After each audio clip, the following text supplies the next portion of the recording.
सुप्रभात बच्चों, 7वीं कक्षा में एक बार फिर आपका स्वागत है। आशा करती हूँ आप सभी खुश होंगे और सुरक्षित होंगे।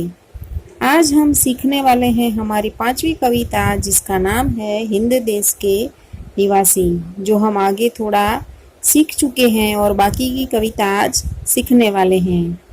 आगे की पंक्ति में कवि कहते हैं कि कोयल की कूक न्यारी, पपीहे की टेर प्यारी, गा रही तराना बुलबुल, राग मगर एक है। यहाँ पर कवि के कहने का भावार्थ है कि कोयल की बोली निराली होती है ना। कोयल बोलती है तो हमें सुनने में भी मजा आता है। पपीहे की बोली में भी एक अपनी ही मिठास होती है। बुलबुल का गीत भी अलग तरह का होता है, जो सुनने में भी मीठा लगता है। इन सभी पक्षियों के गाने भले ही अलग अलग हो, पर राग एक है। कहने का तात्पर्य सिर्फ इतना है कि इसी तरह अलग अलग बोली और भाषा बोलने वाले भारतवासियों की आवाज भी एक ही होती है, यानी कि हम एक भारत के सभी नागरिक हैं, यानी कि हम सभी भाई भाई हैं।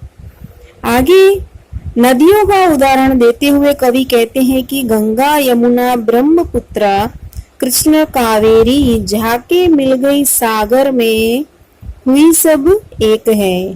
क्या कहते हैं कि गंगा यमुना ब्रह्मपुत्र कृष्णा और कावेरी अलग अलग नदियां हैं, मगर ये मिलकर सागर में एक हो जाती है ना। जब वो सारी नदियां मिलकर सागर में एक हो जाती है तो हम अलग अलग पहचान ही नहीं सकते कि ये नदी का पानी है, और उसे अलग भी नहीं कर सकते। तो यहाँ पर भी कहने का तात्पर्य सिर्फ इतना ही है कि इसी तरह देश प्रेम भी सभी भारतवासियों को एक बना देता है, यानी कि आपस में भाईचारा रखने की भावना की यहाँ पर बात की गई है। आगे की पंक्ति में कवि कहते हैं कि धर्म है अनेक जिनका, सार वही है, पंथ है निराले सबकी, मंजिल तो एक है। धर्म अनेक हैं, है ना। हमारे भारत देश में अलग अलग धर्म के लोग मिलते हैं, पर उनका सार तत्व एक ही है। सभी संप्रदाय अलग अलग विशेषता रखते हैं, पर सबका ध्येय एक ही है, मनुष्य को उन्नत बनाना, यानी कि मनुष्य को आगे ले जाना।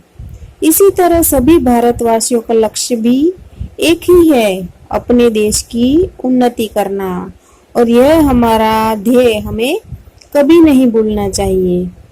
यहाँ पर यह काव्य पूर्ण होता है। आशा करती हूँ यह काव्य आपको अच्छे से समझ में आ गया होगा। धन्यवाद।